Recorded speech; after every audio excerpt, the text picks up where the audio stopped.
Paramashivoham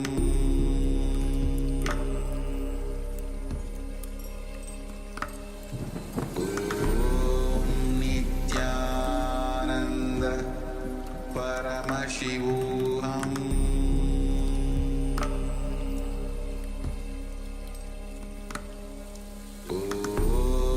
Nithyananda Paramashivoham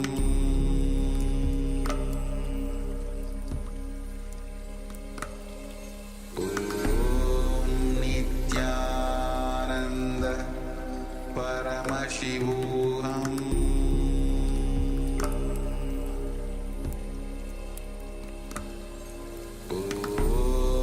Nithyananda Paramashivoham Nithyananda Paramashivoham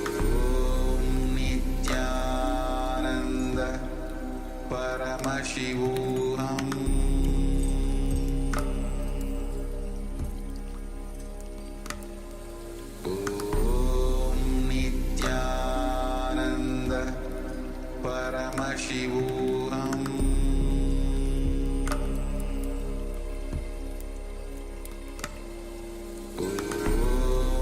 Nithyananda Paramashivoham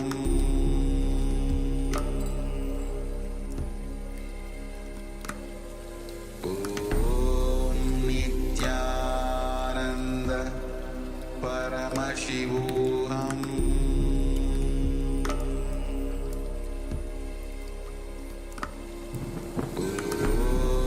Nithyananda Paramashivoham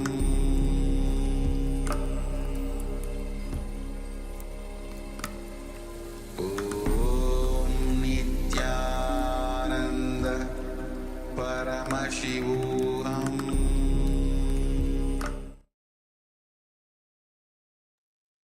Yes, you can relax now.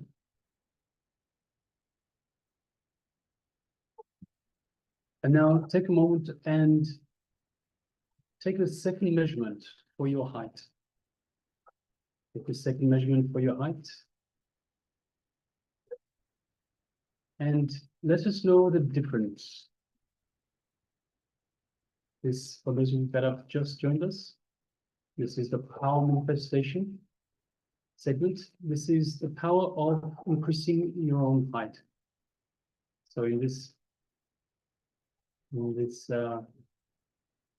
round of power manifestation, we request the participants to measure their own height, and to increase their own height through this power manifestation. So now we're asking for the second measurement so we can compare to the first measurement. So requesting everyone to take a moment and take the second measurement and let us know the difference.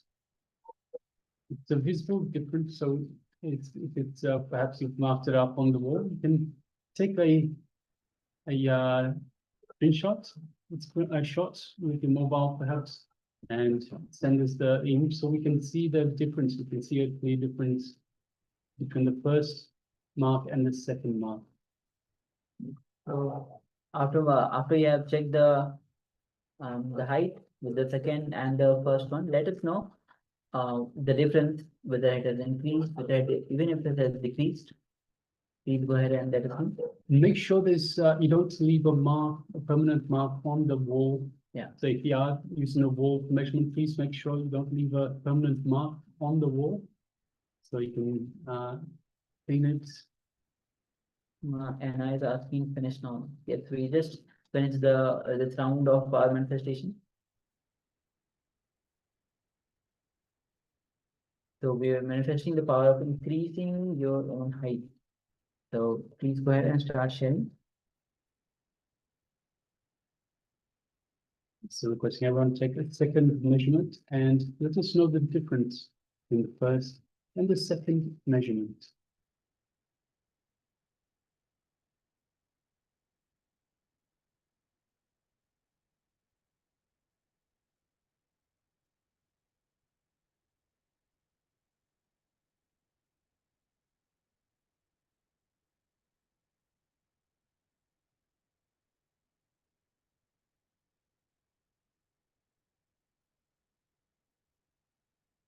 So requesting everyone to also please switch on the cameras. So if you're there with us in the Zoom room, please switch on the cameras. So we have Amritapananda Aya, Suvit Aya. We have Manika Ganambananda. We have Ma Tang Aya. We have Le Tang Ma. We have Ma Bridge. Ma Gora Swarupini. Chao Yu Huang Ma. Ma Zhang Si Ho and Ma Vera. Requesting everyone please switch on your cameras and be available in the camera frame.